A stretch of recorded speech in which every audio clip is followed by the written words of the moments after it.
going to make me a better person and have more real life experiences to draw off of. And I can't imagine even being where I am now, having come back from living in Spain and all of that. I don't think I would. Yeah, but to be fair, Caitlin, knowing that you're that talented and fluent in Spanish, and you've lived all over the world, and you have 2 lovely French bulldogs, and you're great at improv, and your accents and dialects are on point, it has made your career better, but it is more difficult for the rest of us to love you as much as we do. I mean, it's just, my gosh. Pues en serio. Okay. Well, thank you all for your input, and I will definitely take that and ponder that and note that, and I will definitely try to take that advice to heart and Best of luck to you. One last See thing. you One last soon, thing. Desiree. Be good at your own voice. Don't worry about doing a bunch of characters and this and that. I could do funny voice. Maybe there's one thing that you're killer at. Okay, you could work at, but just be great at your own voice because nobody sounds like you. Right. So if you're good at your own voice, it doesn't have to be this. Even if it's, I'm not saying you do, but I'm saying even if it's a thin voice or an odd voice, doesn't matter. That's your voice. You put good acting behind that. That's what you need. Focus on your own voice. that means a lot to me because I tried out for a part that my friends are doing online as a female Lex Luthor that they need, and I just blanked. I was like, I don't know what kind of voice to give, so I was like, I'm just going to use my voice. Great. And he's like, the guy who's running it, he's like, well, all I'm looking for is someone that can switch like emotions on a dime. This Lex Luthor is a little bit psychotic, and she can switch emotions fast. I was like, I can do that. I do that every day anyway. So I was like, all right. So I tried out, and they're still debating, but it looks like I may get the part because I apparently like swept him away with my voice and my way. So he's like, yeah, there you go. You don't need our advice. Hey. I do. That's What are you doing here? Man. getting advice from that will make me better. So I guess I didn't get that part, you guys. Desiree. Exactly. Sorry. Thank you so Kate. much you for were your shoo-in question to that female Lex Luthor. All right, what's up, man? Hey, how's it going? I just want to know, do you guys ever get a chance to play the video games you work on? Sure. Sometimes.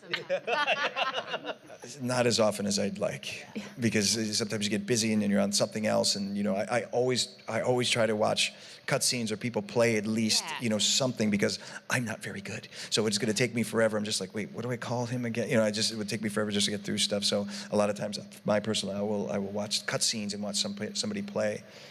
Less time now playing games for myself. I don't know about. I need a new system. My Xbox 360 is dead. So yeah, I gotta get. Yeah, it's terrible. But Somebody bring him a new. Do you guys Somebody have like a please. pledge page or like a Kickstarter for him? a GoFundMe for my new. No. Yeah, please.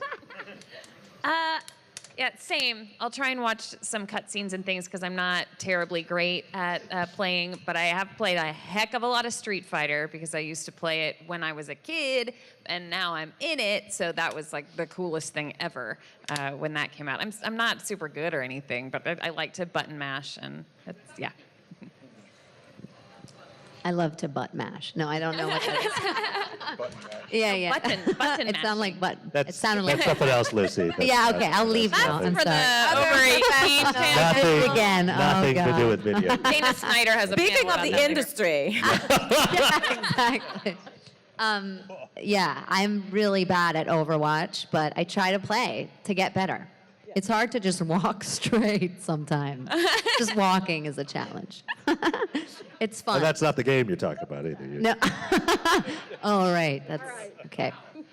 All righty then. we all have Thank jet you. lag. All right, thanks. Thank you. Zing. Thank you. Oh man. Hey, what's up? Hi, how you doing? How's it going, man? I've been kind of thinking about this for a while. When you do a voice roll and you get hurt, how do you make that sound effect? Do you like hurt yourself or something? I'm curious. Caitlin's a cutter, and The method acting. I think that's the No. bane of. You also creative there's process. also actually a director, and so my first time doing that, I was like super nervous. Exertions, as they're called in the industry, Efforts, yeah. and is there other names for it too? Efforts. It's all Efforts, like reactions. pain reactions. And it's all. And there's a person that like specializes in knowing what that's supposed to sound like. So they're like, now you're being crushed by a refrigerator while you're falling down a shaft. act, and you're like, what? I don't. And then they do it, and you're like, oh yeah, that's definitely what that sounds like. So. I don't know. That's my experience. We with could it. have a girl fight right here, like a vocal girl fight. Yeah, it's usually the bane of every actor's existence when, near the end of their role. It's like, tomorrow we're going to do efforts. Right. And as when I direct talent and efforts, and have done literally hundreds and hundreds of thousands of them, over So many fun. games, and I try to do them myself first to say try to get them. So I'm helping. I'm not trying to have them do 6 or 7 of them and go, I think the second one is good. I'll do it 12 more like the second one. So I'll give them like an example of some Yeah. sort to do it. And Very good at that. yeah, thank you. I try to save them in there because then they trust me. And to me, it's as a director, it's all about the actors trust me because then they will give me everything if they trust me, which is awesome.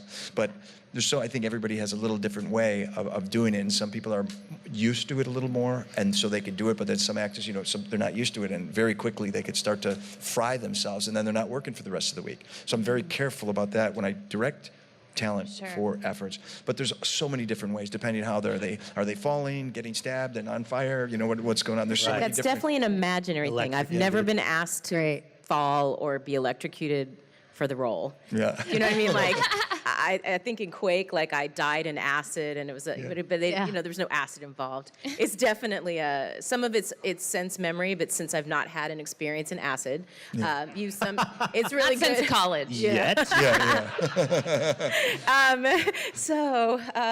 No, Jamie was one of my first directors actually in that type of gaming because I had done some 2D gaming, but you don't have quite the same efforts and reactions. And Jamie was really good about describing and helping me to come because instinctually, some of it but like you're not quite sure how to be totally beaten up. It hasn't happened to me. I was a really tall kid, and so it helps to have a director to kind of give an example, but then again, it goes back to your own voice. Everybody cries their own way. Everybody gets injured in their own way. It's just very primal. And it depends on the game too. Like, some like Hitman, you die a lot of different ways in Hitman. And so there's garroting. I mean, there's times where there's a lot of drowning, and an actor will come in after the other actor. They're like, what's all this water? And like, you'll find out a little bit, And as they put the water in, they got to do the drowning in so many different ways. But I think preparing for it, I've done it so many times that I'm able to give an example, like Shane, just to shorten the time that the actor is going through that kind of pain. And that's a great example where theater training and acting training comes in handy because you have to have a strong instrument and you have to know how to use it and how to like reach deep because there's a lot of very loud noises that you're asked to make as well. And if you don't know how to use your voice, then you're really going to run into problems. Yeah, I've learned, and I tell this to a lot of my first-time actors that come in when I'm directing anime, that maybe their only experience with a microphone is like at karaoke or singing with it. And singing with a microphone to a live audience, it's a completely different instrument in your hand. When you're in a booth recording for anything, the microphone works the same way a camera works. It's there to record you, not to amplify you. So you have to give it 100%. And there's no faking it. If you're faking it, it hears that. You know what it is going to amplify? The fact that you're faking it. So as I was saying, is you can't give a look. It has to be real. It's all in your voice. But if it's like you're giving this dying scream, don't assume that because this is a microphone, you can do a 50% scream and this will make up the I'm dead. No, like you really have to scream. What you're going to hear is like, can we try that again? Well, and somebody I think what you don't hear is like, should we fire him? Should we fire him? Should we fire him? Oh, I'm sorry. Was the Actors always think they're going to get was that fired. on? That's never been- we left That's it on. what the clients are saying. And then That's what I'm saying. And then the director goes, let's come in for that again. Also, I had someone who had asked me that question earlier about your voice. It is voice acting, and sometimes when you have only practiced at home for 10 seconds or a minute or 5 minutes at a time, your sessions are 2 to 4 hours. And so anything that's not sustainable, that's why it's so important to be your voice, because babies can scream for hours. I've never heard a hoarse baby. Like, they're just good. It's a human thing to make sound and to emote. It's literally part of your DNA. So you have to be you. You have to find out the characters that are central to you, because you're going to be you for 4 hours. You cannot be someone else entirely vocally for 4 hours without hurting yourself. And there's a lot of free things online, on YouTube. There's a woman named Carrie Cole who has like a singer's secret and a vocal rescue kit. It's like $25 online. And you learn about these exercises to protect your voice. And you'll learn that in acting, but as a singer, as a voice actor, it's really important to take at least some training about the longevity of your instrument. Absolutely. I tell people all the time when in the workshops I teach, I tell them, you know, if you're going to go in for an audition, it's, you know, somebody's got a heavy voice or something that is not normally what you do. I said, whatever you audition for, be prepared to be able to hold that voice for 4 hours. And that then you start to, if you have that in your mind, start thinking about that, then it's like, okay, I'm not going to put so much gravel, because all of a sudden it's going to be really brutal in about 15 minutes. And I also tell everybody, you know, if they really want to get into games, because a lot of times the first games you're going to book are going to be peripheral characters, and it might be soldiers, that might be soldiers getting killed and stuff. And adding to what I had said before about practicing every day, put 100 efforts down. And practice them every other day, so that you're kind of getting used to that, really, if you're pursuing voiceover, you're pursuing gaming and stuff like that, so that you're prepared for any of those kind of things. Because if you go in there, you know, and you're used to sprinting, and then all of a sudden you got to get in there and run a marathon, it's going to be a problem after a while. Are we answering your question at all? Go home and die 10 different ways tonight. Thank you. Thank All you. right, thank you. Come on up. Hi, what's your name? Hi, I'm another Desiree. Oh, hey, Oh, Desiree. hi. How do you spell it? Double E at the end. Okay. Thank God, we can't tell you guys apart unless... Actually, I'm picking back on her question about breaking into the industry. I was curious about, once you had your training, how did you go about to get an agent? And did you have to move to either LA or New York, or have some connections there to actually get these auditions?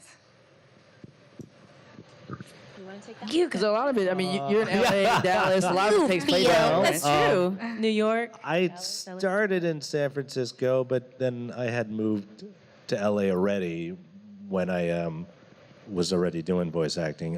So yeah, basically, at a certain point, you're going to have to get a demo made, and you send them to voiceover agencies, and if they like what they hear, they'll call you in, and that's probably the most direct Oh, way. there's specific agencies that just deal with voice Yes, actors. yeah. Yeah. Yeah. It's such a tricky route for these kind of things, and just going even back just even a little bit before agents, you know, if people are really getting into it and you have friends that are into voiceover, start a workout group together. Get like 5 or 6 you guys and just screw around and be honest with each other. Don't stroke each other like, oh my God, that was amazing. You sounded great. Really be honest with each other, but record your stuff. Just record all your workshops that you're doing. Really focus and say, we're meeting on Tuesdays every week, or Saturdays, whatever it is, and whoever starts not showing up, they're out. And just really focus on that kind of thing. And depending on what city you're in, of course, LA, New York, and Dallas, you know, those are the big cities, and LA is like giant mecca for it. And to get into an LA voiceover agency to book is like, you have to have the experience. They're purging people all the time at voiceover agencies in LA constantly. I mean, you guys know that. They're purging all the time. They're Never Go happened. for it. yeah, they just do, but it's like you just keep working at it, build your reel. They do. But also, there's like websites where you can find non-union auditions. If you're not, you know, if you don't have an agent yet, and you're not in the union, obviously, and you're just starting out, there's Actors Access. Voices there's 1, 2, 3. Backstage, Voices 1, 2, 3. There's all different kinds of. Voice Bunny, I Yeah, think is Voice one. Bunny. But to get to that point, though, you really have to work. Yeah, on your workout. stuff. Yeah. That's a great idea. Workout groups, getting that stuff going, and recording all your stuff. Then record all your best stuff, and as you're going, because even this place like Voices 1, 2, 3, you can audition for stuff, but also you want to be able to put your reel on there so that Right. people could look through reels and go, oh, that person's good. And how are you going to get there? It's all practice. And if you don't do it every day, I think I said it before, don't even bother. You've got to work your butt off with voiceover and just practice. And why not? Why can't it be you? You know what I mean? I never tell everybody don't do it. Why can't it be you? Yeah. You just got to work your ass off. Totally. Did I say ass? Yeah. Did I say ass? I was just last. I know we have 2 more questions. I was I went to college and got a degree in directing and theater, but then immediately did disaster relief and became a math analyst. So I came from a family of people that being acting wasn't a real thing. So I knew that I needed to make them happy. I don't know if anyone here has been in that position where you do whatever your parents want, but 10 years went by and I just on a whim decided to take a voiceover class. And they say the agents are gonna be at their end and you might get discovered. I mean, you're not, but there's a little 8-year-old inside of you that thinks it could happen. And for me, it did. And I probably for about 5 years took a job here and there. I still was an analyst for a bank and I really loved voiceover, but I was in my own glass ceiling in the sense I still didn't believe you could make a living. And then the bank closed. There was like a problem. I had no job. And someone called me over the weekend and was like, I know you're probably busy, but there's this job and we need someone who can talk financial analyst, really understanding investment banking. And so I was perfectly made for that and could do that on the fly. And the director's like, my gosh, you've done your homework. What an actress. Do you do medical? And I called my mom. I had told him yes, of course. I called my mom. She's a doctor and ended up working like CSI New York. But it can be overnight, but it took me 10 years to become an overnight sensation. And I was a math analyst. I was not an actress the whole time. And so whoever you innately are, even like Caitlin was saying, you can take a break, but it's not a break from you. You're the whole package. And the voiceover career for you, whether it's audiobook or gaming or anime or animation, is going to be hand-tailored for you.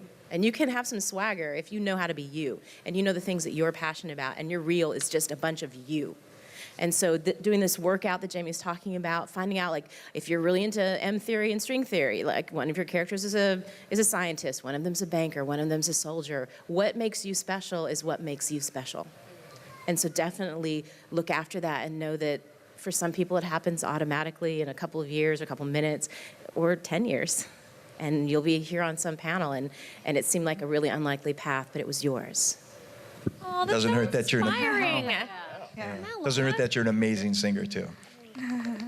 Yeah. Yeah. Thank you. All right, You're thank welcome. you. Thank you. Thank you. And hello. If you don't have chocolate, don't speak. I'm just gonna leave then. I'm joking. No. How you guys doing? I just have one question real quick.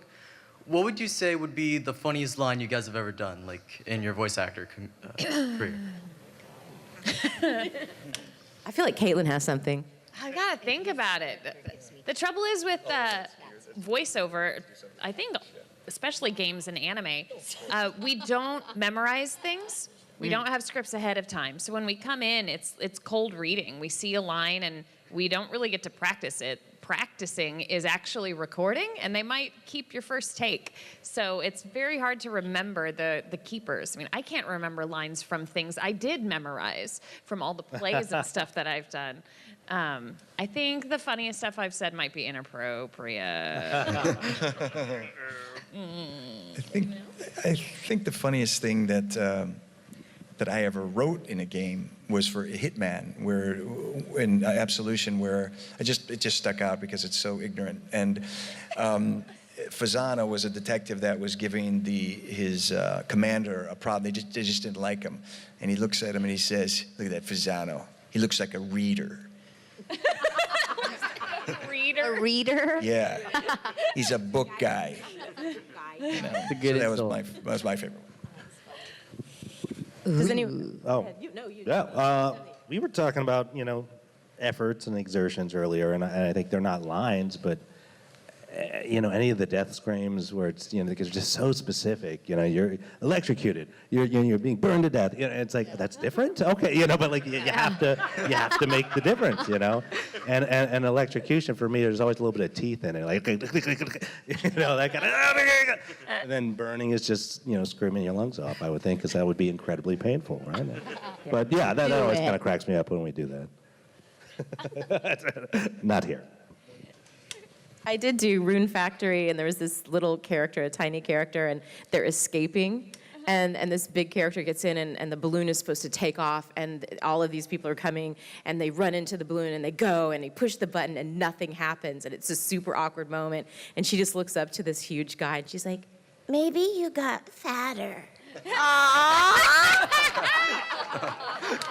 That's amazing. Yes. I once auditioned for something, and they wanted me to have a German accent, and it was like a self-tape, and I sent it in, and then they came back with the feedback that it sounded too Indian. What? So I was like, okay, I don't know what to do about that. Like, well, Maybe I was feel like Indian in my it, past life. I have no idea. Yeah. Thank you, guys. Thank you. All right, now our final question. Hello. Hi, how you doing? Now, with acting, obviously, you gotta like convey a lot of different emotions.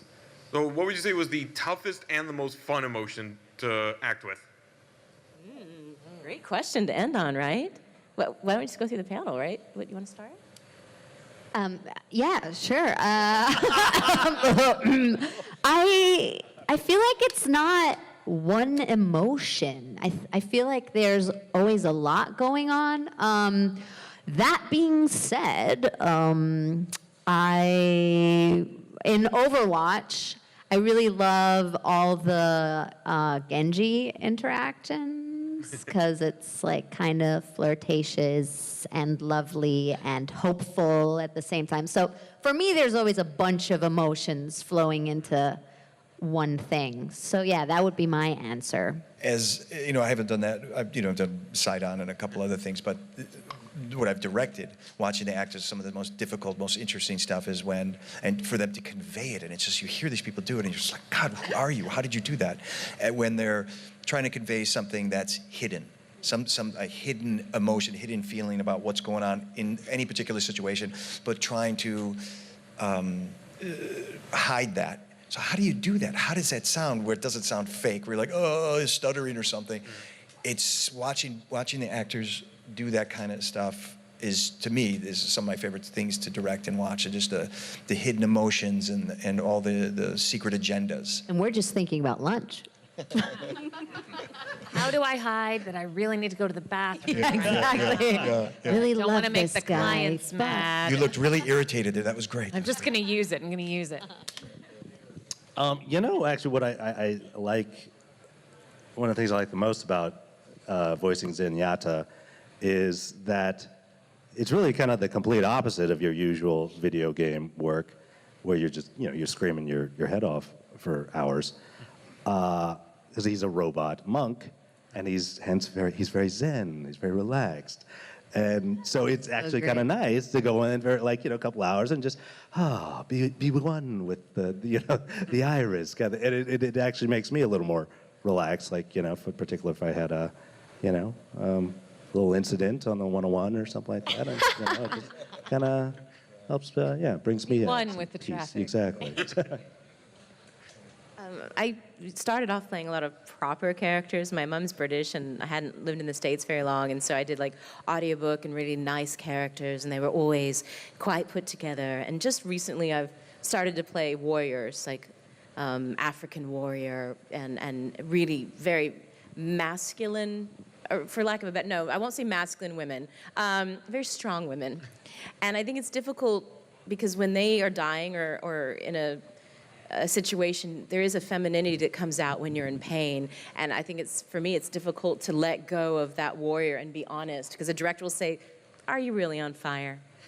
Because you're really macho about it. And he's like, I don't believe that you're about to die. So to be strong, but to find out how you would, with honor, but with honesty, be in pain, be injured. I don't think that's natural for any of us, because I kind of grew up in a military family where you kind of keep a stiff upper lip. But in acting, that's not very good, because no one can see you. You can't fake it. They're only going to hear that wound and that death or that thing. So that was very difficult to be strong and weak at the same time. The vulnerability is always so interesting and hard to find, but when you have any character that's vulnerable, even if it's a bad guy, you find vulnerabilities to make you fall in love with them. And even in some of the deaths and efforts, you could find those things where it's like you find sympathy for that moment. They're screaming, and that takes super talent, man. Let me tell you. For people to get that emotion out, not just a scream, but to find something in their character, to put that in their scream or death, it's crazy to watch. It really is. It's interesting that the things that on paper, or if you're told today this is going to happen to your character, you might be like, oh man, it's gonna be it's going to be a rough day. I'm going to go in and feel some things. But even after doing so, that's hard.